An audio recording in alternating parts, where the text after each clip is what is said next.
नमस्कार विद्यार्थियों। आज कल जो मैंने टॉपिक प्रारंभ किया था सीमांत उपयोगिता आस नियम, और उसमें हमने सीमांत उपयोगिता आस नियम का अर्थ, उसकी मान्यताएं और उसके एग्जाम्पल के माध्यम से हमने समझा था कि how to a consumer attain the maximum satisfaction by limited income और रिसोर्सेज जो है उस पर हमने देखा था कि सीमित आय से अधिकतम संतुष्टि कैसे प्राप्त करे, या वह किसी वस्तु विशेष की कितनी अधिकतम इकाइयां प्राप्त करे ताकि उसकी कुल उपयोगिता सर्वाधिक हो सके। उसी को हम आगे ले रहे हैं।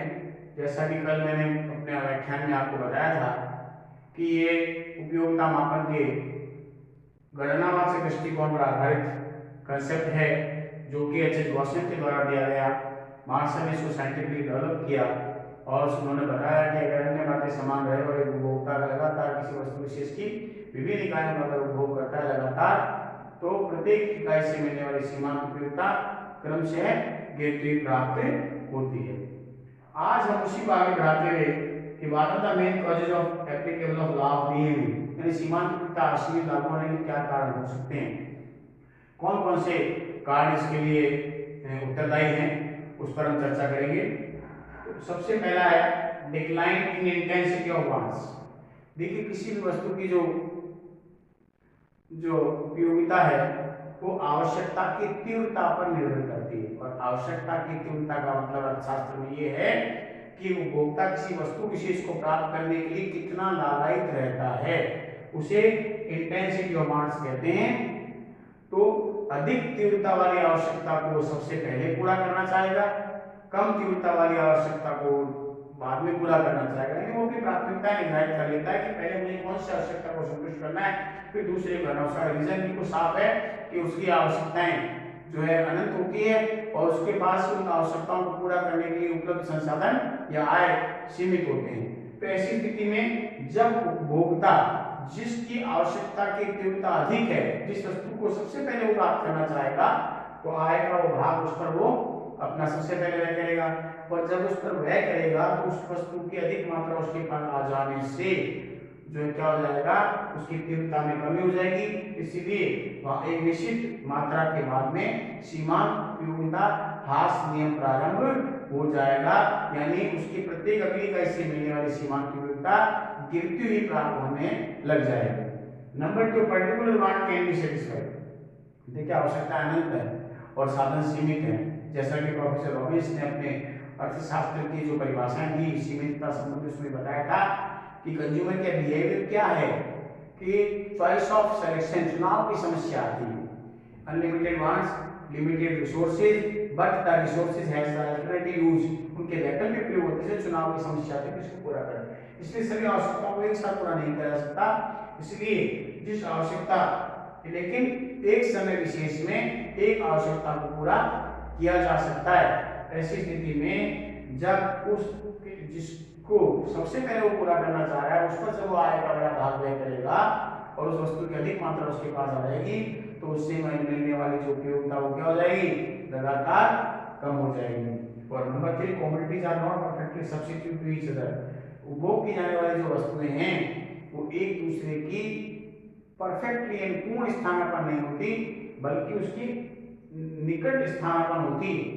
इसलिए उपभोक्ता जब आवश्यकता को पूरा करने के लिए दो वस्तु को एक साथ यूज करता है, तो ऐसी स्थिति में एक की मात्रा को स्थिर रख करके जब दूसरी वस्तु की मात्रा को बढ़ाता है, तो दोनों का जब अनुपात बिगड़ जाता है, रेशियो जब बिगड़ जाता है, तो वहां से सीमांत उपयोगिता ह्रास नियम लागू होना प्रारंभ हो जाता है। फॉर एग्जाम्पल, अगर हम कहें कि उपभोक्ता 4:1 का रेशियो रखता है, 4 चपाती है और एक बाउल जो है दाल फ्राई है, ऐसी स्थिति में दाल फ्राई की मात्रा को स्थिर रखते हुए जब मैं 1, 2, 3, 4 इस प्रकार से लगातार कंटिन्यूअसली जब चपाती का को ग्रहण करता है, उपभोग करता है, तो हर चपाती से मिलने वाली उपयोगिता क्या हो जाती है, क्रमशः गिरती हुई प्राप्त होना शुरू हो जाती है। ऐसा नहीं कि केवल दाल से काम चल जाएगा या चपाती, उसको एक सर्टेन अनुपात में आवश्यकता को संतुष्ट करने के लिए उपभोक्ता को एक निश्चित अनुपात में दोनों वस्तुओं को क्या करना पड़ता है, उपभोग करना पड़ता है।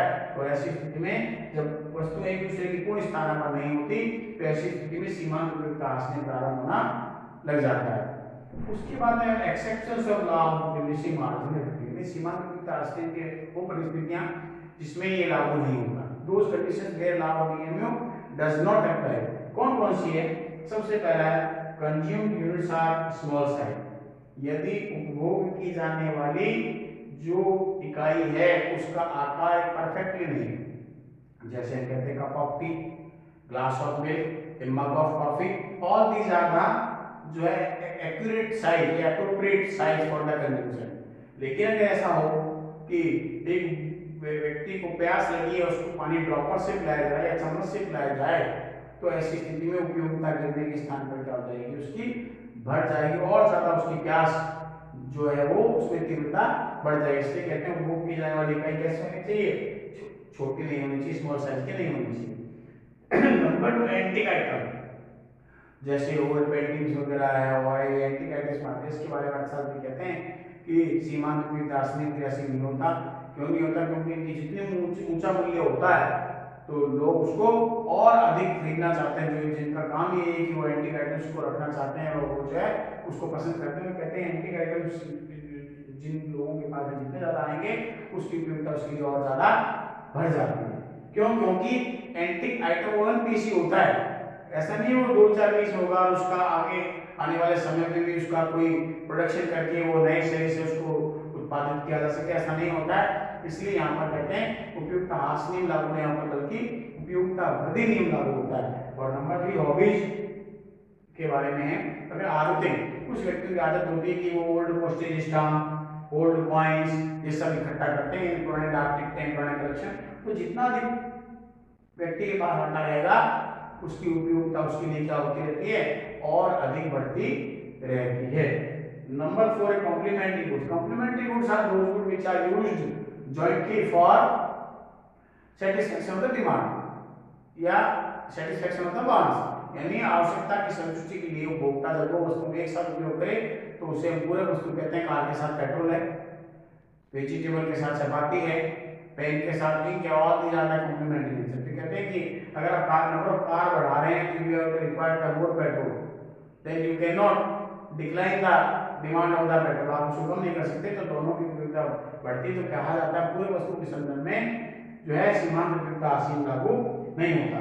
फिर लग्जरी गुड्स के बारे में कहा जाता है, ये जितने भी हाई सोसाइटी के लोगों के लिए, जैसे गोल्ड है, ज्वेलरी है, डायमंड ज्वेलरी है और है, तो इनके मूल्य जितने ऊंचे होते हैं तो वो richer section of society will purchase the more quantity, तो यहाँ पर उपयोगिता गिरने के स्थान पर क्या हो जाती है और अधिक बढ़ जाती है। हमारे पास में अगर गोल्ड ज्वेलरी रहती है तो हम और अधिक उसकी डिमांड करना प्रारंभ कर देते हैं। फिर नंबर 6 है हमारा माइजरमेंट। कंजूस व्यक्ति, the main aim of a miserment to collect the money in the every time, यानी वो होता है माइजरमेंट जो केवल धन संग्रह करना चाहता है, खर्च नहीं करना चाहता, तो उसके बाद जितनी मनी आएगी तो और उसकी लालसा बढ़ेगी कि मेरे पास और पैसा है और पैसा है, उसको इकट्ठा करके रखूं। तो कहते हैं कंजूस व्यक्ति के संदर्भ में जो है सीमांत उपयोगिता आसन्न क्रियाशील नहीं होता है। फिर इमरजेंसी कंडीशन, जो आपातकालीन परिस्थिति में कहा जाता है सीमांत उपयोगिता आसन्न लागू नहीं होता, जैसे कहीं ड्रॉट की कंडीशन आ गई, फेमाइन की कंडीशन आ गई, फ्लड वगैरह आ गई, तो वहां पर अगर कोई आपातकाल में कुछ लोगों को, वहां उसके जो प्रभावित लोगों को अगर कोई भी सरकारी सुविधाएं मुहैया कराई गई है, भोजन वस्त्र वगैरह की, दवाइयों की, तो उसकी उपयोगिता गिरने के स्थान पर क्या होती है उनके लिए बढ़ जाती है। इसलिए कहा जाता है आपातकालीन परिस्थितियों में भी सीमांत उपयोगिता आसीन लागू नहीं होता। फिर ड्रंकर्ड पर्सन, ड्रंकर्ड पर्सन वो होता है जो एवरी टाइम केवल ड्रिंक करता है, हर टाइम जैसे जैसे वो पिएगा उसकी उपयोगिता गिरने के स्थान बढ़ेगी क्योंकि उसको और ज्यादा उससे सेटिस्फेक्शन मिलता है। इसलिए कहते हैं शराबी व्यक्ति के लिए भी ये लागू नहीं होता। उसका अगर म्यूजिक एंड पार्टी, हम लोग म्यूजिक सुनते हैं, अच्छे गाने होते हैं तो हमें बार बार उसको सुनने की इच्छा होती है, लेकिन अगर मैं आपको बता दूं ड्रंकर्ड के संदर्भ में, म्यूजिक एंड पोएट्री के संदर्भ में ये कहा जाता है कि एक बिंदु के बाद तो निश्चित तौर पर law of diminishing marginal utility ही लागू होगा। फॉर एग्जाम्पल अगर कोई अच्छा गाना अनाउंस हुआ और आपने सुना, बहुत प्यारा लगा, आप second time, third time, fourth time सुनेंगे, जैसे ही कोई नया गाना अनाउंस होगा आप उसको छोड़ देंगे। क्यों? क्योंकि या आप किसी कवि सम्मेलन में जाते हैं तो वहाँ आपको किसी की कविता अच्छी लगी, वहाँ से आवाज़ आती है वंस मोर की, वो आवाज़ सुनेंगे, उसके बाद में फिर सुनने की इच्छा नहीं होगी। तो एक सर्टेन लिमिट हर चीज की होती है। और ड्रिंकर के बारे में भी ये कहा जाता है कि अगर वो एक लिमिट के बाहर अगर वो पिएगा तो उसके बाद उसकी मेंटल सिचुएशन बिल्कुल ही खत्म हो जाएगी और वो अनकॉन्शियस कंडीशन में आ जाएगा, तो he is not able to get the satisfaction, यानी उसको उपयोगिता फिर बढ़ेगी नहीं क्योंकि वो अनकॉन्शियस माइंड में चला जाएगा। तो मेरा कहने का तात्पर्य ये कि जो अपवाद दिए गए हैं कि स्मॉल साइज और all these we have taken in the assumption, हमने जब मान्यता पढ़ी थी इससे पहले वाले कंटेंट में तब हमने ये ले ली थी कि भी आइडेंटिकल प्रोडक्ट होना चाहिए, होमोजेनियस प्रोडक्ट होना चाहिए, है ना, मेंटल सिचुएशन जो भी कंज्यूमर की वो नॉर्मल होनी चाहिए, all this conditions are applicable on the जो है प्लेजर कंडीशन में एप्लीकेबल होगा। तो यहाँ जो इमरजेंसी है ये कंडीशन दे रखी है और हम मेजरमेंट की बात करते हैं कि निश्चित एज के बाद में फिर इसकी we don't have any requirement of the more money and the gold and the other thing which we like, तो उसकी जरूरत हमें नहीं होती है, तो इसके बाद में उसको त्याग देते हैं। तो अगर हम देखें तो कहेंगे कि all these exceptions are the not the perfectly exceptions of the law of EMU, एक सर्टेन लिमिट है तो ठीक है, कि इसका मतलब ये नहीं कि अपवाद है तो इस ये डिमिनिशिंग मार्जिन होगा, it is a very universal law. इसके बारे में कहा गया कि बहुत ही यूनिवर्सल लॉ है कि जिस प्रकार से हवा में फेंका गया पत्थर वापस नीचे आने की प्रवृत्ति रखता है, वैसे ही अगर अन्य बातें समान रहे और उपभोक्ता लगातार किसी वस्तु की अधिक मात्रा का उपभोग करे या कोई वस्तु उसके पास में अधिक मात्रा में आए तो उससे मिलने वाली जो उपयोगिता वो क्या हो जाती है, कम हो जाती है। अब हम थोड़ा सा आज क्रिटिसिज्म पर भी चर्चा करेंगे। देखिए मैंने आपको बताया था लॉ ऑफ डिमिनिशिंग मार्जिन जो है कार्डिनल बेस्ड अप्रोच है, गणनावाचक दृष्टिकोण है which is given by professor Marshall and the Marshall was the traditional economist, वो परंपरागतवादी अर्थशास्त्री थे। तो उस आधार पर जो है इसकी जो आलोचनाओं का विषय है वो ये रहा कि ट्रेडिशनल बेस्ड कंसेप्ट है, परंपरावादी विचारधारा पर आधारित सीमांत उपयोगिता असली में, जिसके अंदर एक आगे उपयोगिता मापनीय होती है, उपयोगिता को मुद्रा द्वारा मापा जा सकता है, इस प्रकार की जो बातें कही ट्रेडिशनल कंसेप्ट को लिया गया, इसलिए आलोचना का विषय रहा। दूसरा number law of EMU is based on the unrealistic assumptions, कुछ अवास्तविक मान्यताओं पर आधारित है, जैसे कि उपयोगिता मापनीय होती है, ये मनोवैज्ञानिक अवधारणा है, all these are the unrealistic assumptions we can't see in our economic scenario. Number 3 है जो है ये सब्जेक्टिव बेस्ड कंसेप्ट है, यानी मैन टू मैन डिफर करती है, यानी इसमें कहा गया कि अगर एक्स व्यक्ति को जितनी जो उपयोगिता मिले किसी वस्तु विशेष से जरूरी नहीं कि वाई को उतना मिलेगी और जेड को भी उतना ही मिलेगी। उसके बाद में इसमें जो टूल लिया गया है मेजरमेंट के लिए वो है मनी, क्योंकि मार्शल ने ट्रेडिशनल कंसेप्ट में लिखा है कि यूटिलिटीज मेजरेबल, उपयोगिता मापनीय है लेकिन जिससे मापा जाता है उसका स्वयं का मूल्य स्थिर नहीं रहता। और लास्ट जो बात कही गई जिसकी आलोचना भी की गई थी जो जिसके अंदर प्रोफेसर जी.आर. हिक्स ने जो अपना क्रमवाचक दृष्टिकोण दिया, उन्होंने कहा कि यूटिलिटी साइकोलॉजिकल कंसेप्ट है, उसका आकार नहीं होता, प्रकार नहीं होता, उसको हम देख नहीं सकते, छू नहीं सकते, केवल महसूस कर सकते हैं, इसलिए उस आधार पर साइकोलॉजिकल बेस्ड जो कंसेप्ट होता है वो जो है ज्यादा एप्रोप्रिएट नहीं होता। लेकिन उसके बावजूद भी हमें यह नहीं मान लेना चाहिए कि सीमांत उपयोगिता आश्रम जो है वो बिल्कुल ही बेकार है, उसकी कोई उपयोगिता नहीं है। ये सिद्धांत बहुत इंपॉर्टेंट है, यदि अन्य बातें समान रहे तो निश्चित तौर पर प्रत्येक अगली का इससे मिलने वाली जो उपयोगिता है वो क्रमशः प्राप्त होगी। धन्यवाद।